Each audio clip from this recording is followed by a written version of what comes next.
Yes, are we live? Yes, I think it is. Oh, let me start the music.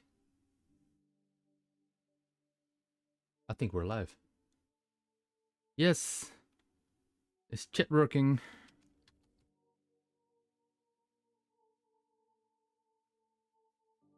Yes. Cool. So, it's been a while. It's been a long while. But I think we're live. Again. So this is actually something that was on my mind for a long time. That's actually how I got started with streaming. Many years ago. There was this website called livecoding.tv. And I used my lunch breaks to stream to that channel. To that website. My own thing there. And every now and then I spend like an hour or so during my lunch break to work on some project.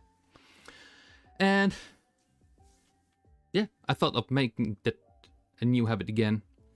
Just trying it out. It seems that in the evenings, my evenings, I don't get to stream anymore.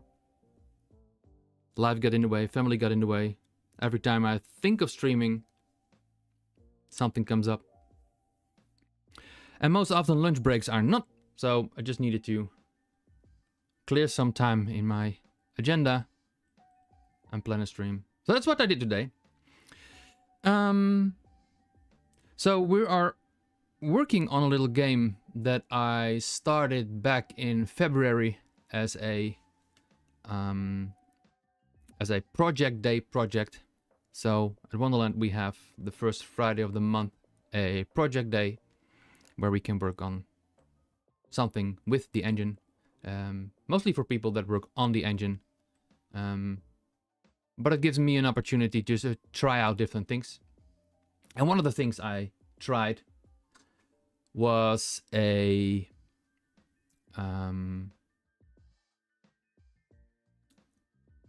game idea with a tile map that was built from hexagonal tiles. And let me quickly check if this is working. Yeah.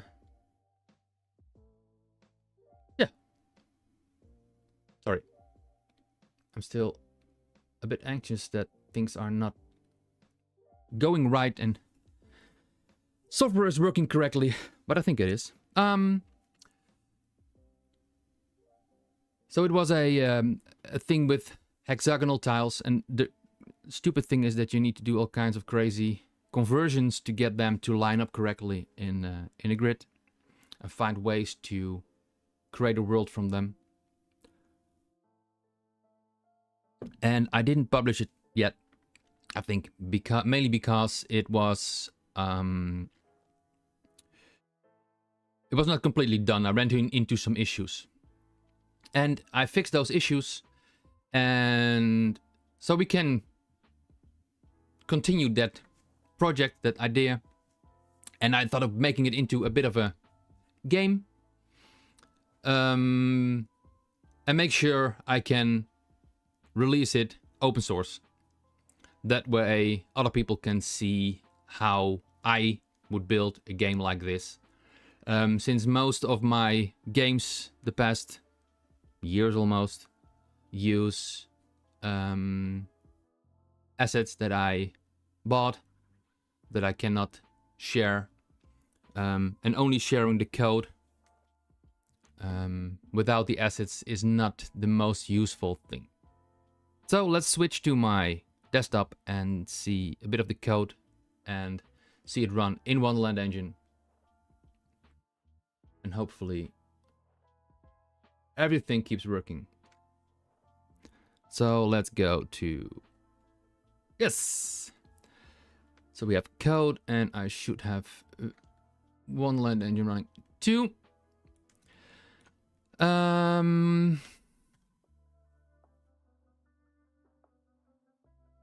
So what this basically does is it has a layout.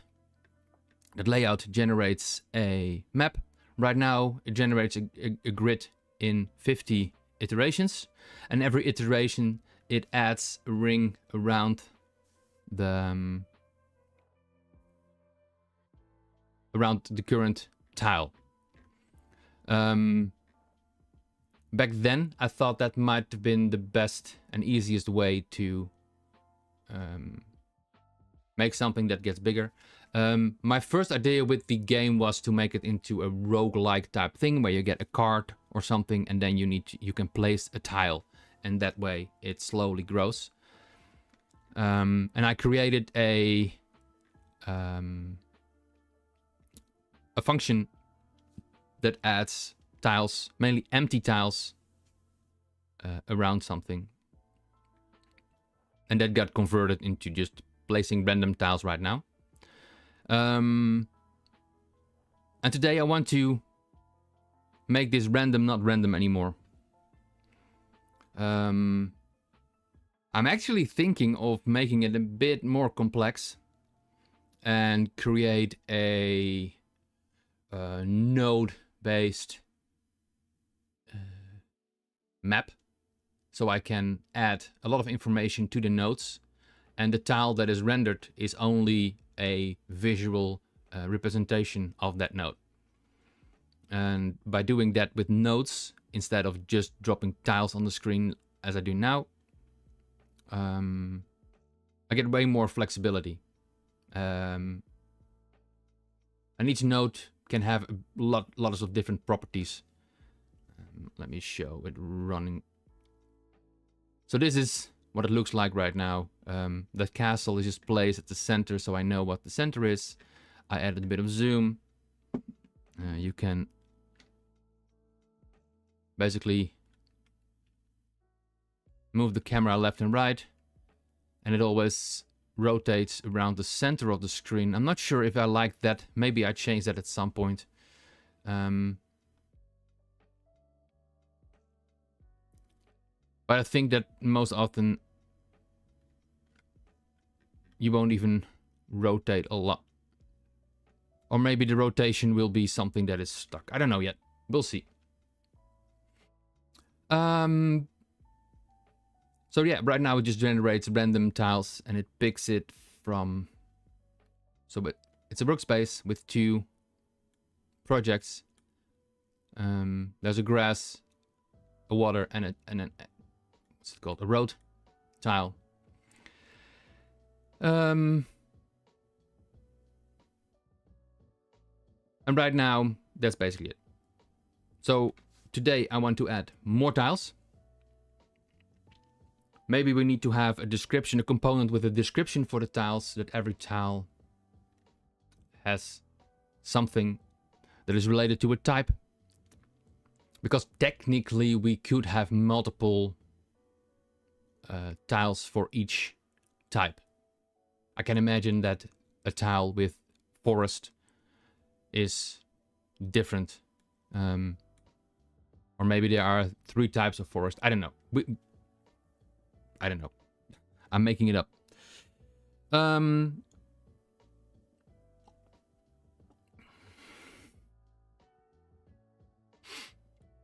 So let's figure out a way of improving this.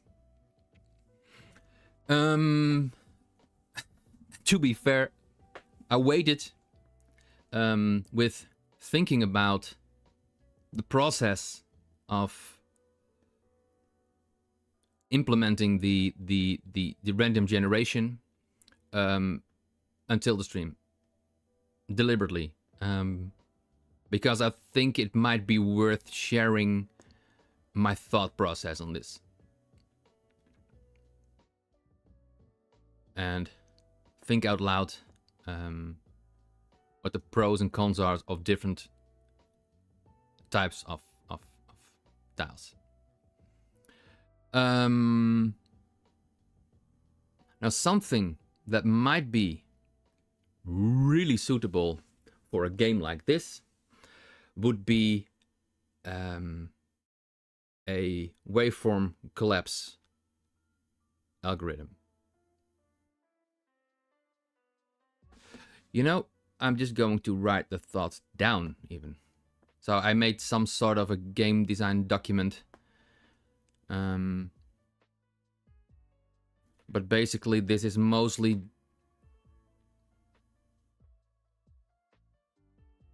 just to, yeah, write stuff down. Just generate it. It does not do much.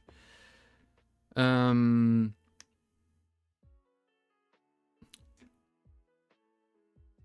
often do things like this and then I start adding just random crap to it. So let's call this world generation.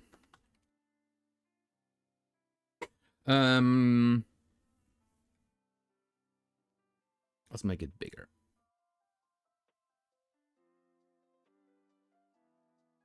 Yeah, it would be easier to read. So we can do waveform collapse. And this means we create a node. And this node has all possible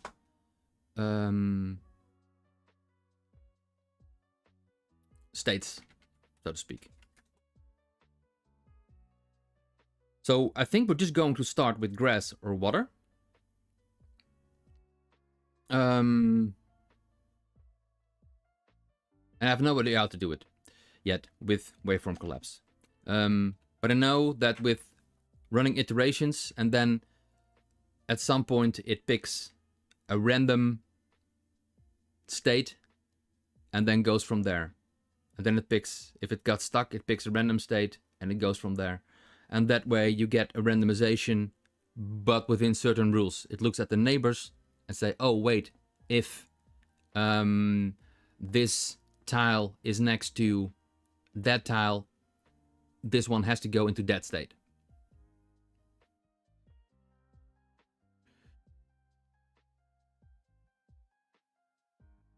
And we can play with the chance, for example. So we say we have this castle in the middle, and the tile next to it, we want to have that, since the castle is the start of the game, there has to be some grass around it. So we say there is a 95 chance that this is grass, and then next to it will be a 90% chance, and then we lower it, for example. So while we get further and further away, the chances of it being water are going to be larger or something.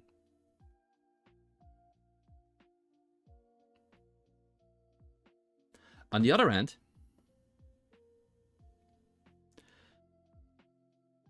we can use noise.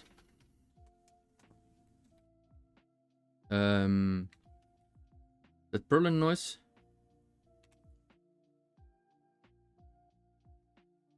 I installed a spell checker, but it's perlin, right? I think it was perlin noise.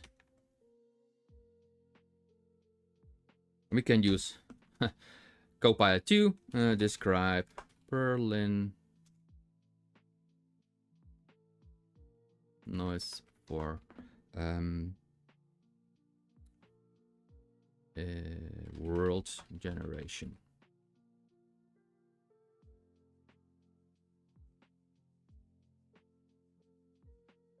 I mean,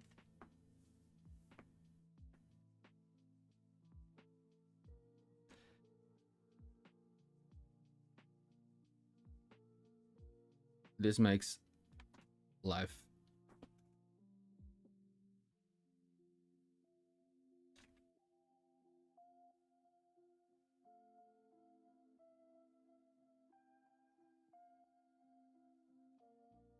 Copilot makes life so much easier.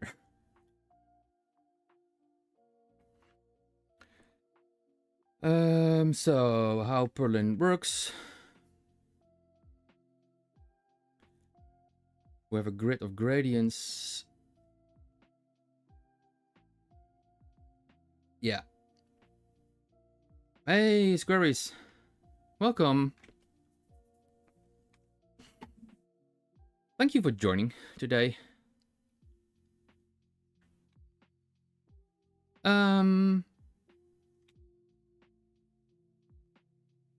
The nice thing with perlin noise is that we can add height, because it's basically height from the start. So we can raise or lower the tiles a bit based on the height, and if it's below a certain level, we make it water. So we can just specify what we want as water.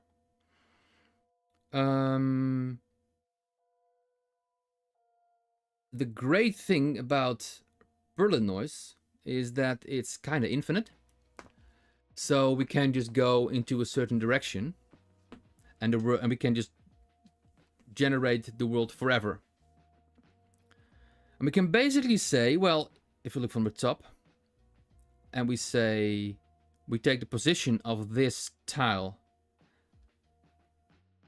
in 2D coordinates, and just say, okay, what's this value on the noise map? Oh, it is 0.7, then it's that height.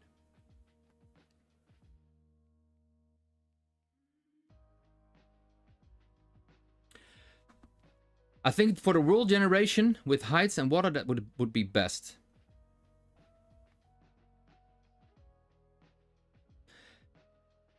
And then we can layer different ones on top. So for example, we say we do a different generation for forest, for example, or maybe biomes. I have not thought of biomes, I'm just making that up right now. But the game, we need to add something where you need to grab timber from cutting down trees. So there has to be trees, and we need to have some stone areas to grab stone. And with these two, we can do more and process them, and I don't know, something like that.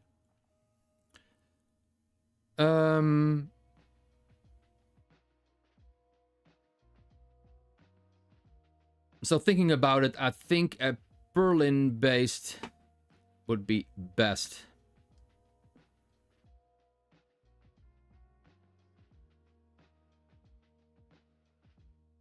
We can always introduce a waveform collapse idea later, because it's nodes. We can run through the nodes and say, oh, if this node is stone, then the one next to it has to be, oh, this one is next to water, then it has to be that. Something like that.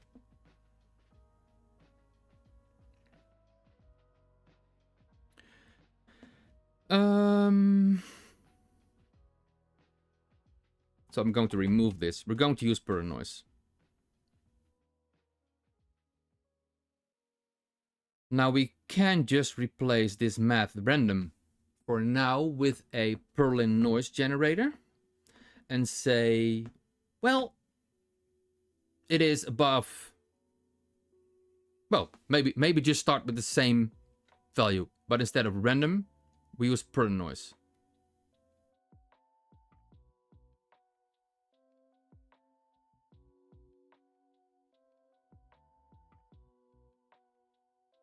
Now the question is, do I have an RNG in my components?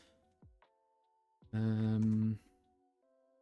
I don't think I have a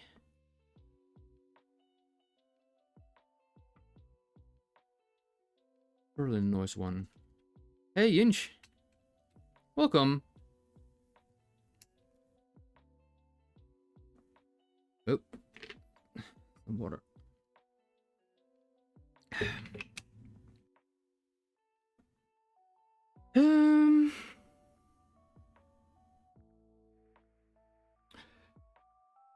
I'm going to use my own RNG library. It's based on some other stuff, but it's seeded. So that way we can even store a world and load it up again. Yeah. That's an idea. But I don't think I have perlin noise here. Let me quickly think. I've used it in the past.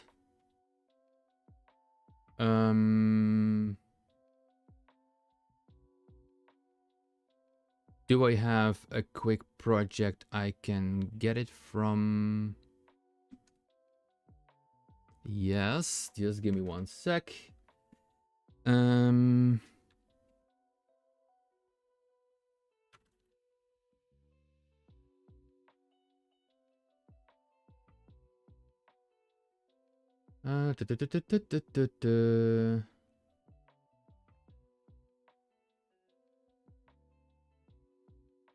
Wait.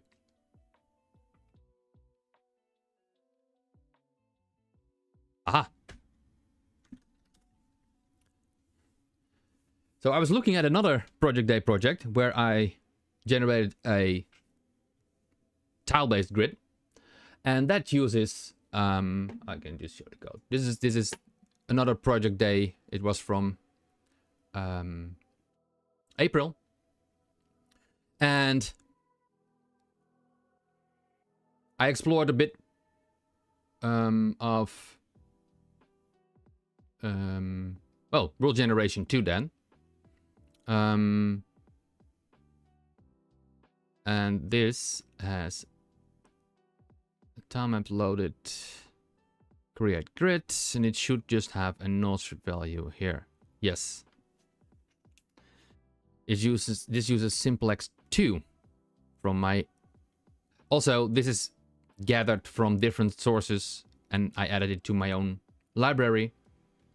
By the way, the library is on GitHub and on npm, so if you want to use the same code as I do in your projects, feel free to use it.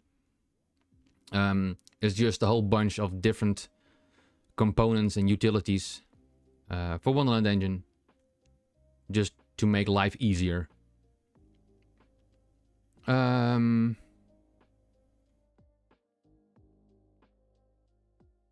So technically,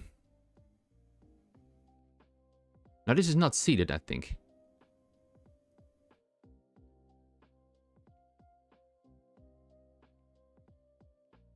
Oh, well, it has a seed. Yeah, so it's seeded. If I set the seed, it returns. I think I modified the code to be based on the same random thing that I have right now. So I think if I can just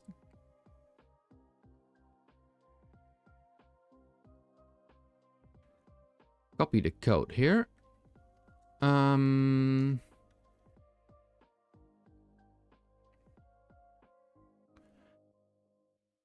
So we get a value, const value.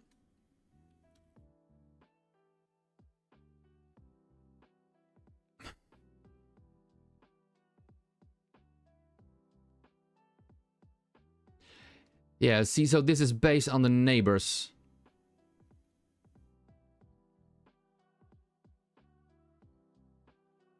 It is interesting. But I do want to change this at some point, because now it creates rings, and that goes up very, very quickly. It calculates 50 rings now. And I have no idea how many tiles that is, but I think it's a lot. It's 6 to the power of 50 or something.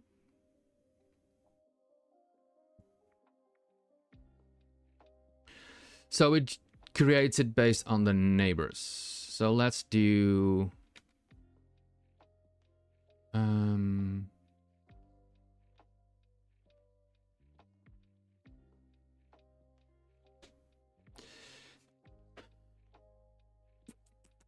so the tricky thing is, and I'm already planning a blog post on how I implemented the hex grid layout stuff, because there are different ways of doing it. I chose a cube type algorithm to get neighbors and go from 2D to 3D and those kind of things. And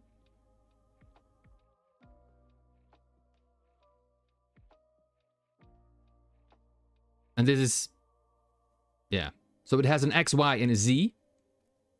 Because it's a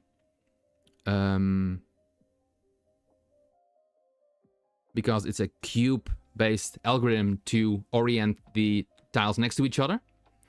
But they are stored on a map. So I use the X, Y, Z coordinates as a key into the map. Like, oh, it's an hexagon grid class. So it's just right now it's just a string, and the string is made out of X, Y, Z. And this way I can get them by coordinate. But I'm not limited to any direction or whatever. I can just drop something in there.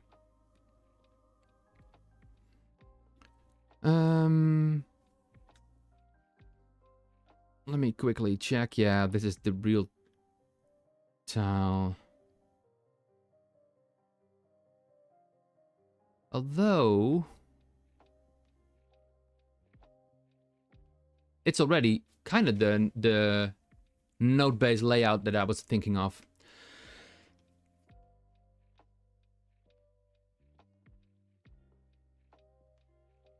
Now, I wonder if I should take the 3D value or if I should take the 2D position. Because when the hexagon tiles are actually rendered, is that in this one? I think it is. So they are positioned on pos X and Y, and that's just a 2D position.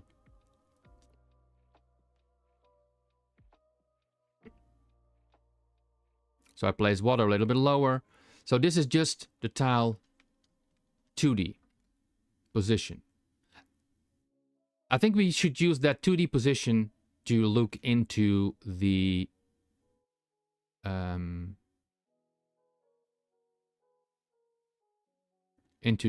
noise. So we have the tile 2D. We check the pos. Yes, we use Copilot. Right.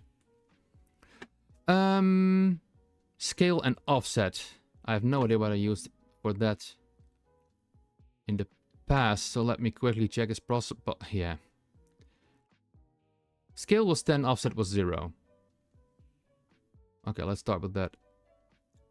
And let's make this a constant thing for now. Constant definition. I'll rename it in a second.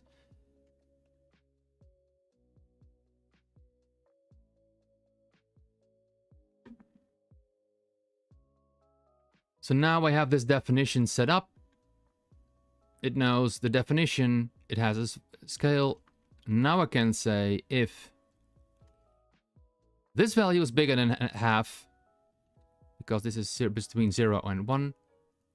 I didn't add documentation to my code. I should do that.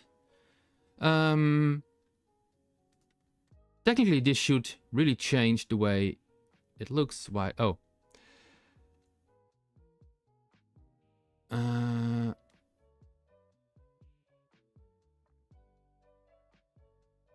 I think we have too much water. But it completely redefined how tiles look. So that's cool. Now we need to find the proper values.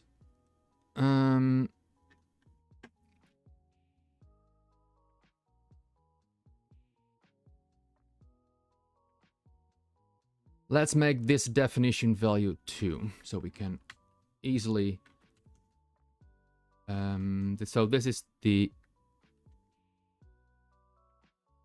water level.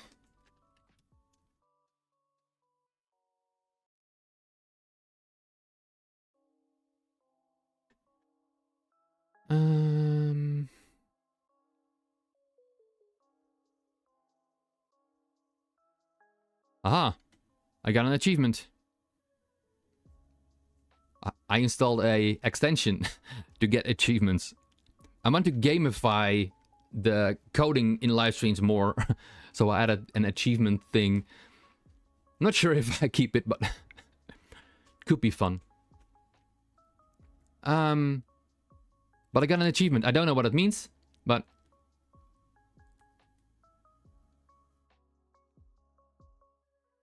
so now we have a totally different type of world. For now, I'm going to change the zoom level a bit. So on the camera, I have this zoom and it's set to maximum of 35. Now the reason, so I'll explain when I change it. So let's do 50. See this UI? Orthographic view is a bit weird.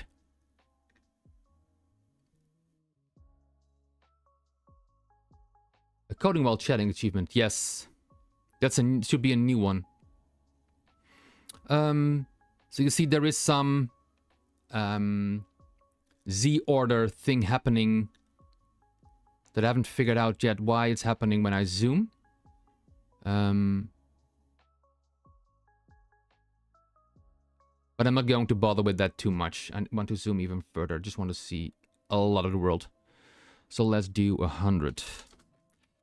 Basically what the zoom is doing, so we have this orthographic camera and it's changing the extent. So it basically makes whatever is in camera, the width, makes it wider or smaller. That's basically what it does.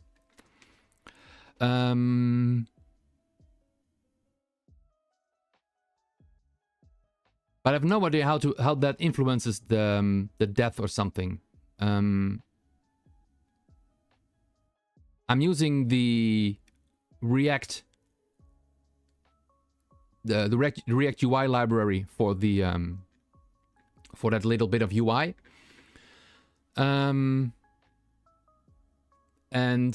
I'm using a build that's not released yet, that I made yesterday, which has a little workaround for orthographic view. Because I didn't like the orthographic view at all at first. It placed the UI at -500 always. Yeah, so this is a bit of the downside of this type of generation. It's completely random. I think we need to lower the water level even further.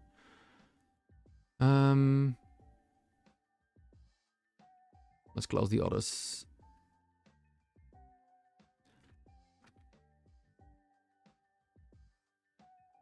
Let's see. It's still high. Wait. It could be. But I need to check. Maybe the noise is returning a value between -1 and 1 or something. Well, we can check if we make the water level 0. If we have water now, the value is below 0. Aha. So now it's 50-50. Interesting. I'm just going to quickly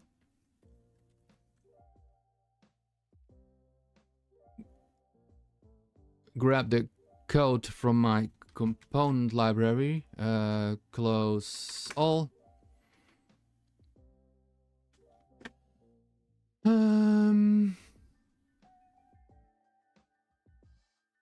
Is it a component? No, it's a utility. There's noise here. So this is the noise. So yeah, it's based on another library. And I made it TypeScript and changed some things.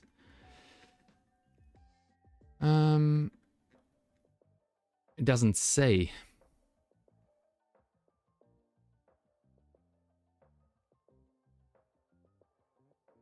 Grab the English cells.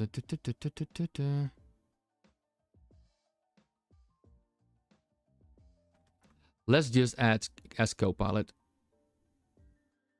I use Copilot so much. Can you figure out what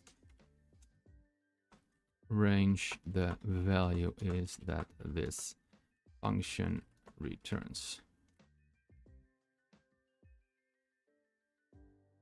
Aha.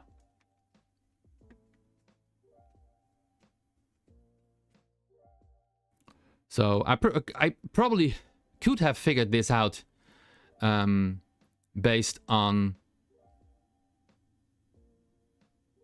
other things, but this is way faster.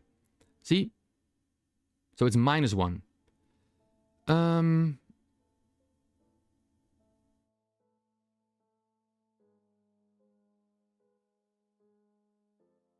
Yeah. You have to be careful to set the...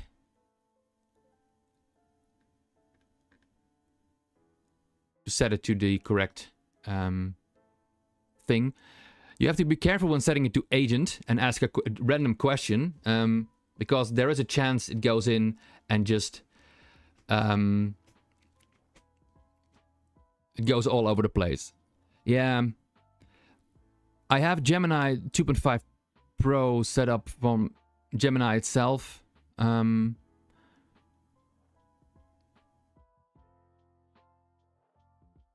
So I have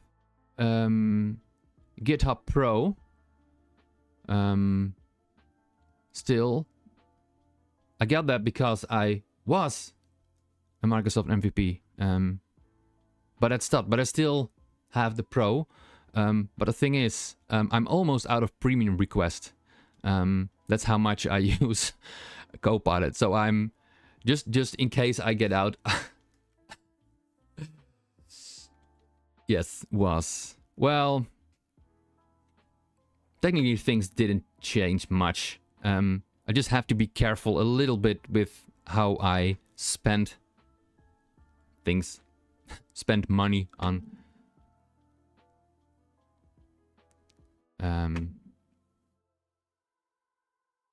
Azure and things. I was already moving away a lot from Azure to other things. But the water level, this value, I actually don't really like that it's below 0. We can fix that quite easily by dividing it by 2 and add half. Wait, why would you do that?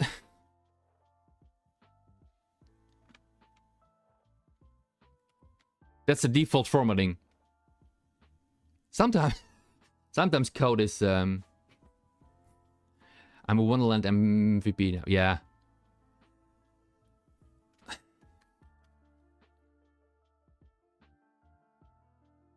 And I'm proud to be, but oh, that cannot be because it's a const. Whatever. So now it's between... Oh, it's interesting. Now it does it the other way around. Add 1 and then divide by 2. Would that be faster? I don't know. So now when the water level is 0, we shouldn't have no water. Okay, cool. So now again, when we do 0.25...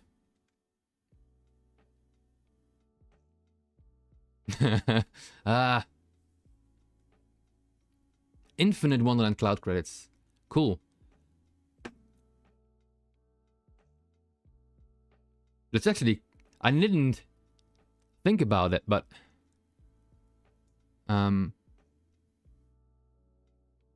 in the past, I haven't done that in a long time, but I used to push my test projects to Azure static pages, and I could push them to Wonderland Cloud. I will do that. That's fun. But not today. But I'll do that. Wait, it should be reloaded. So now we have a little bit of water.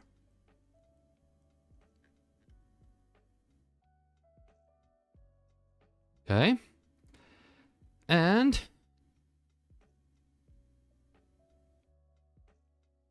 let's do something else. So now, I think this for now we'll go with this. There is a chance the castle spawns in the water.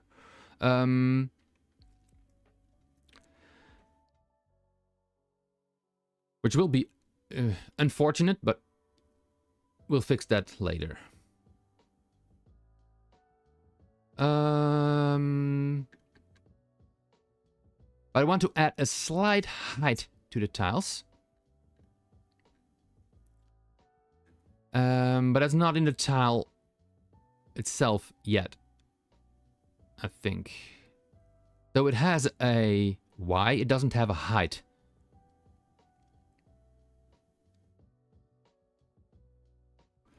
No,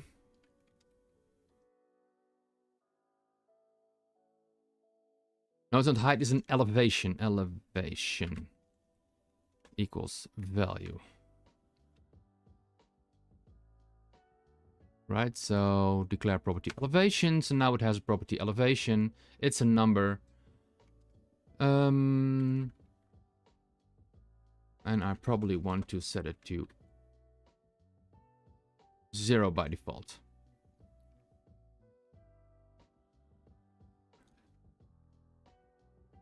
So now when I render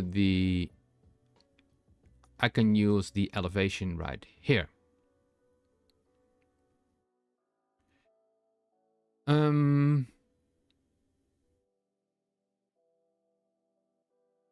Let's just see what happens when we do tile dot. Oh no, an empty tile doesn't have any elevation.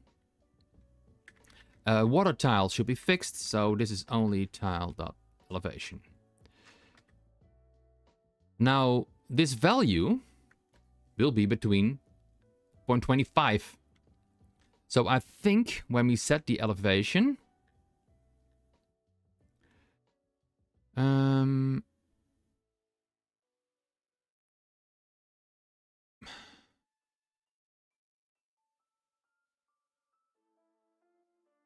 it's so funny. I'm almost lost in my own code. Especially now I've zoomed in this much. I made the text slightly bigger. So now I need to scroll way more.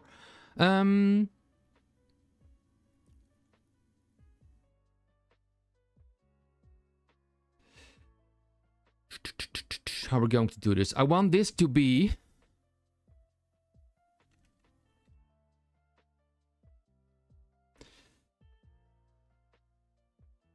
so I can do clamp, but I don't have a real clamp function, but I think I have in my... Did I add that? Yes. So now I'm not going to... Why is it squigglies? It's an unknown word. I added a spell checker too, but it's not... I think I'm just going to add stuff like this to my user. So I'm going to clamp this between 0.5 and 1. And then I'm going to subtract 0.5. No. And I'm going to clamp it between the water level. And then subtract the water level. So this way, the elevation is 0 for the water level. And anything above that. And we can scale that based on how much we want later. So now, when we render this, sea level would be 0 and the rest would be up. But we place the water half a meter down. Okay, so now we should have elevation. Haha. So we get some weird effects because the elevation on these tiles is already bigger than that -0.5. So maybe we should not push the water down this much. But half of that. Aha. It's already way more interesting. Let's say we want to scale this times 5.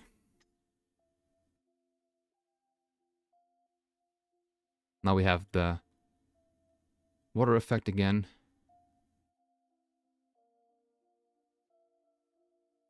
It looks like a mess now.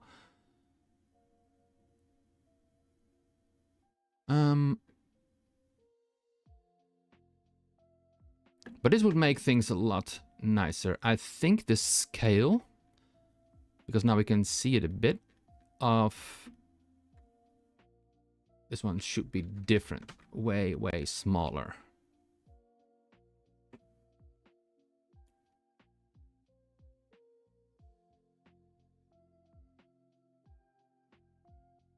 So the height difference between some tiles is bigger than what it should be, but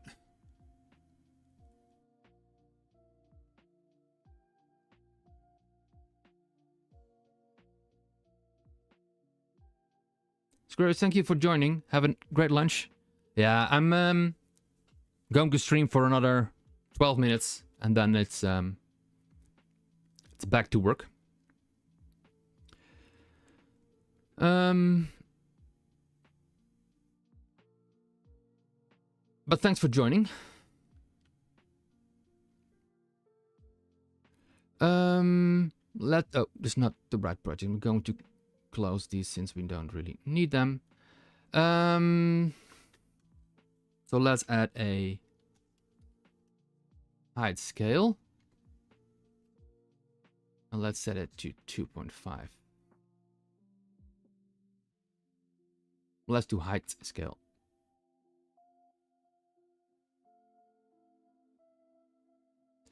Are the ground tiles repositioned for heights or also rescaled vertically? No, they're not scaled. So for the height right now, I'm only set the position of them to an elevation. I can show the tile again. So this is the tile, and it has a slight, what's it called? Bevel, chamfer thing on the edge. If I would scale this up, this would scale too. So, yeah, that's not really nice. I think... Let me check the assets real quick. So I'm using this asset pack. And I think...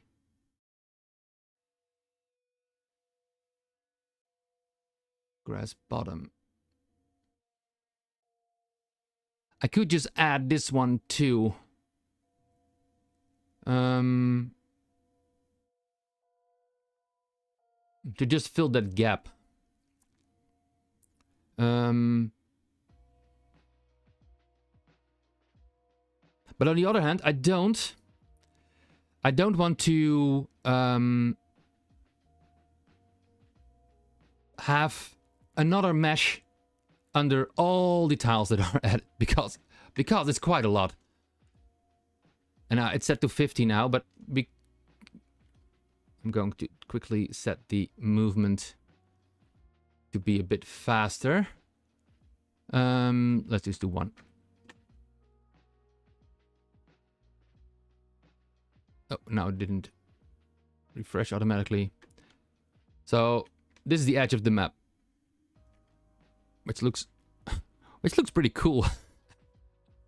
I didn't expect it to look this cool with the heights. So I actually should only add one below if one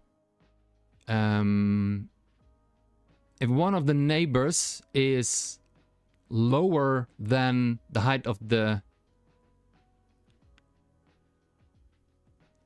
itself. If it's, I think, 2 meters or something. So if it's below 2 meters, I need to add one, but I don't know yet. So that's one of the reasons I want to Wait, I have separated it, right? I was going to say, that's one of the reasons I separated it. But it generates the map, and then it renders the map.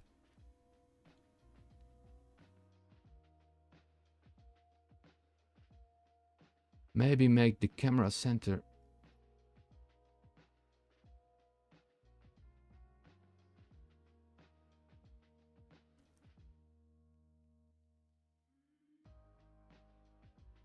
I'm not sure what you mean.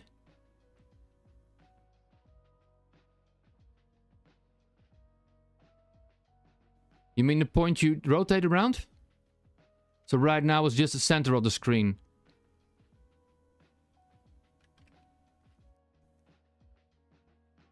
Oh, the color.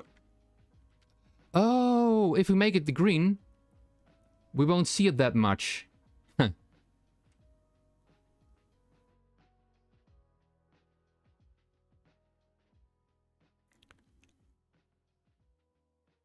So instead of blue, we're setting it to green. What type of green is it?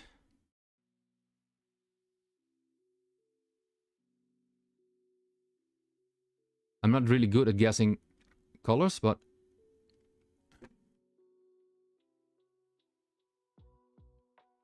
that's more yellow.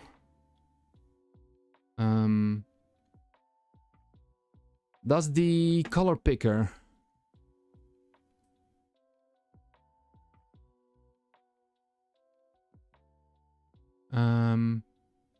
that color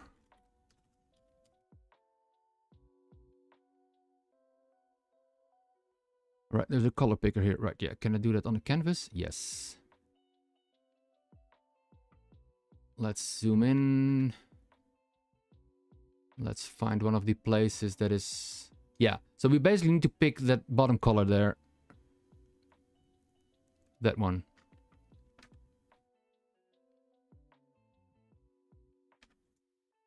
This is the color. Well, for now, this is good enough for this.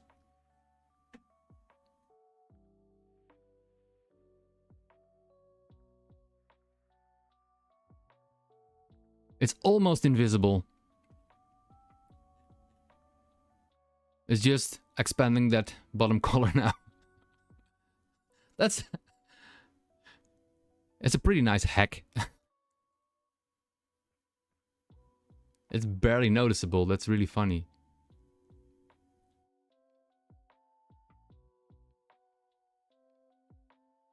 It saves meshes. Yes, it saves a lot of meshes. And there will be a million more meshes eventually. Yeah. Let's see what happens if we go... Did I actually implement this? No.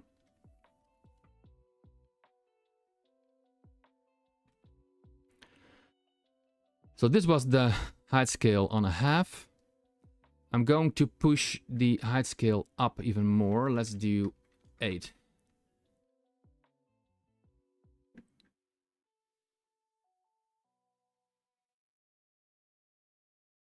It's actually a pretty nice idea to... oh.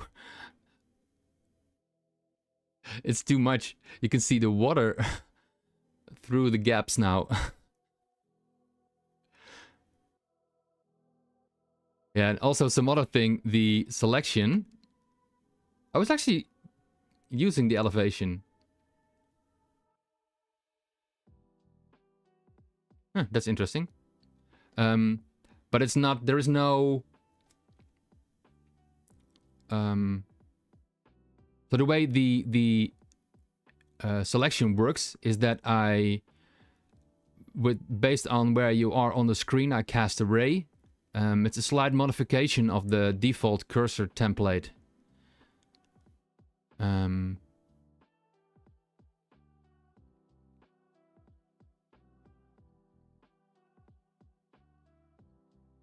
it casts a ray, and then it recalculates back to which tile should be highlighted. But now we have elevation. I'm actually selecting... I'm casting a ray to... Not to the tile itself, but to just one large...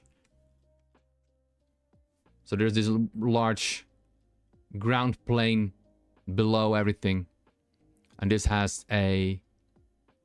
Oh, I removed this one. Funny. Let's delete it, not needed. So it's just a physics plane on the ground. And wherever I hit that, that's the point I use.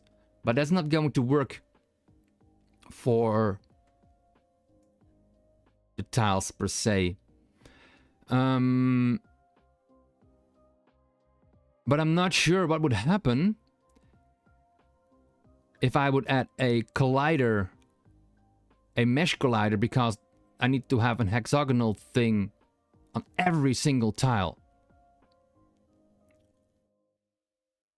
Somehow I think I should, because if I go on the side of a tile, I also need to select that tile.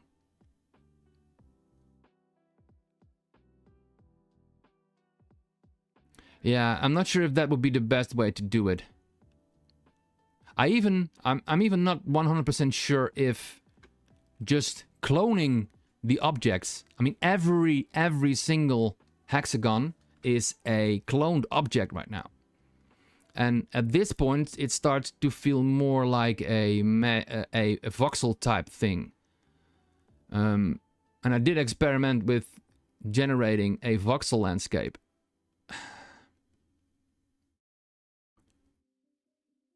On the other hand, I expanded the zoom so we can see more of the level. But I think it was 35. I might just want to keep this as the max zoomed level. Is it a deep or a shallow clone? Right now, it is just the... Oh, I was going to show you, but So I've created this prefab base class. And that just takes care of cloning everything. But it's just using the default Wonderland clone thing.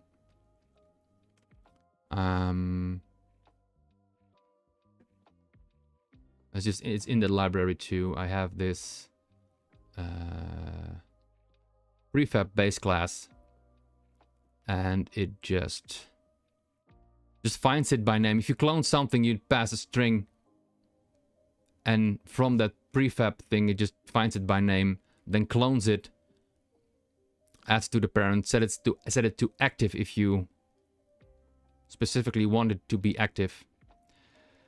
And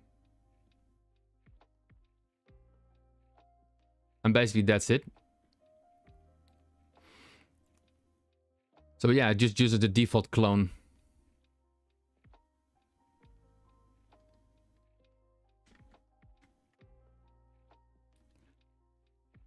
And just having classes like this makes life so much easier. I noticed I was always using the same code, so I thought, well, I'll make a base class of it and then go from there.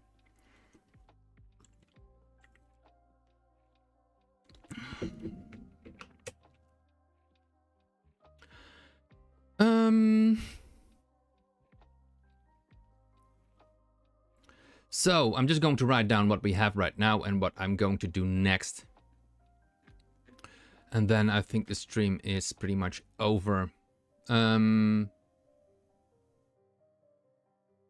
So, this is what we worked on. So let's add some notes here.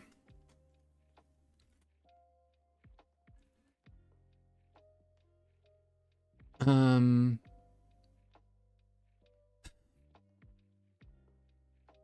have to be careful if you do. So this is a to-do app, and if you do things like this, it starts to count things. I think even if you do this, yeah. Well,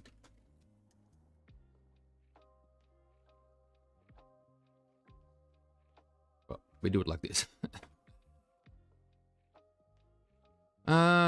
Maybe not. Maybe we should just not misuse the to-do and just go to the design document or something. Process. And upstream. 7. Let's do the scientific notation. 7. 23. So implemented noise to generate level.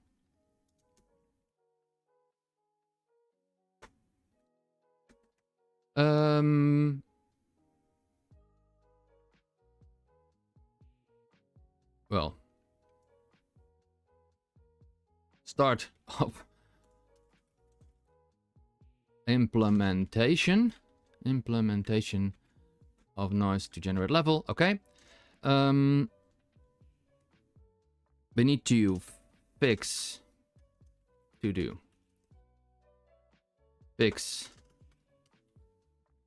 raycast to select tiles, gaps between tiles.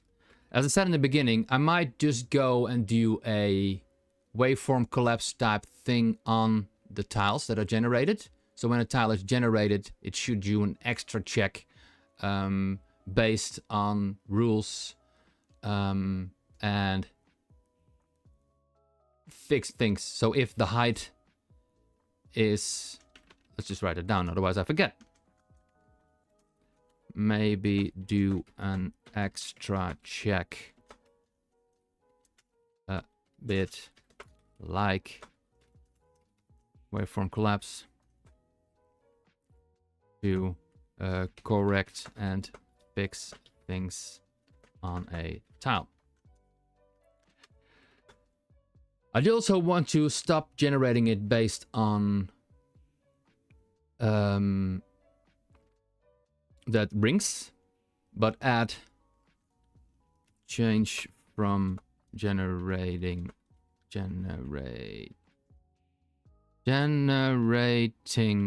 rings to a straight map based on what is visible. Since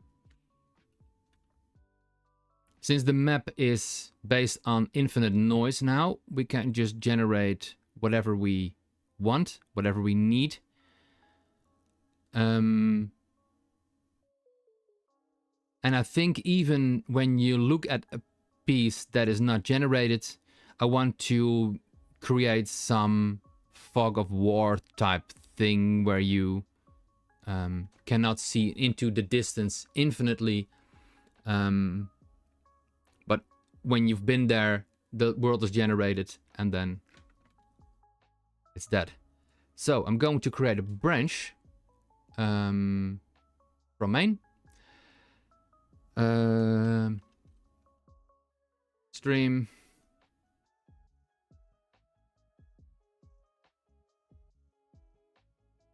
Seven. Darn. 23. I want to keep a little bit of track, and if I did something on a stream, I want to push that to a branch, and that will be merged to the main code base, but I will keep the branches. So if someone watches this stream in the future and wants to check out the code that I wrote in this stream, it will be on a separate branch. Otherwise, I've noticed with other streams or other videos that you look at the code and then there are 7 more streams after that, or it's 2 years and there's a lot of code added to it, and you don't know what the code that was on that made on that stream or video was different. So that's that. I'm lazy, so just generate a message. And as will generate a perlin outer elevation handling and hexagon tile glasses. Yes, I think that's fine. Commit and push. Would you like to create a pull request? Yes, create a pull request. Thank you. I love AI. Role generation.